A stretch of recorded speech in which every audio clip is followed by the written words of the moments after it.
Okay, how to get an ATO. This isn't going to be in great detail. This is going to be an overview so you have an idea. And this is, again, from the ISSO's perspective, because this is ISSO training that we're doing here. Okay, so how to get an ATO. Let's get right into it.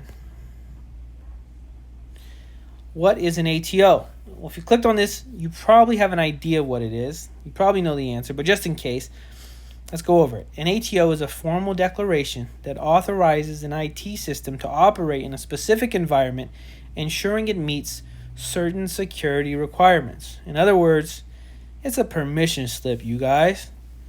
Okay, from the authorizing official. That's all. That says you can do stuff. It says your organization can do work on your information system the way that it is. And it accepts the risk the way that it is. Easy peasy, lemon squeezy. You'll be getting ATOs in no time, y'all. All right, first step to get an ATO. You have to categorize the information system. You have to decide what categories. This is the CIA triad, all right? Confidentiality, integrity, and availability. If you don't know what that is, we'll cover it later. You have to decide what categories are appropriate based on the information system's configuration and the organization's use case. This is a major decision as it determines the controls and policies that will apply. Does the ISSO do this? No, not usually. Not unless you're covering for somebody else.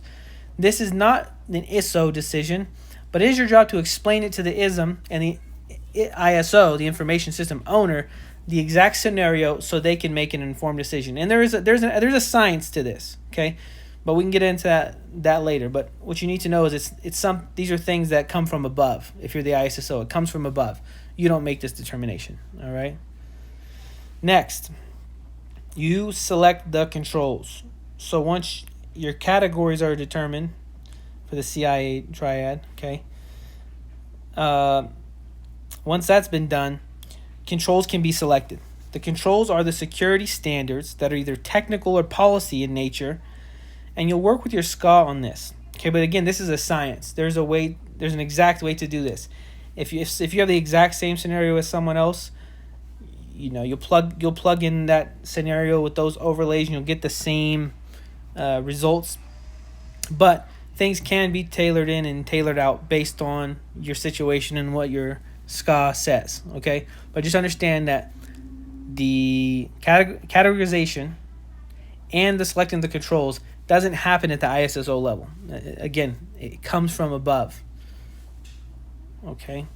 Next step, you apply those controls that were selected. So once you know what the controls are, then you apply them. You configure the system and you write your policy accordingly. Your technical folks, your administrators, system architects, network admins, etc., they'll implement the technical controls and you'll document it and you'll write the policy.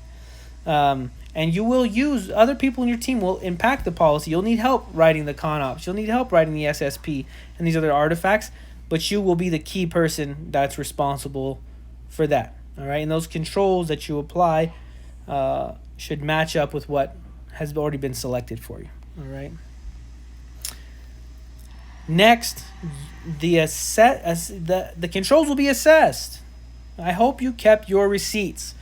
Like I said on the last slide, that you have been documenting all those things that everyone was doing, because now you have to prove it to the ISM and to the SCA that your system's configured just like you promised it would be.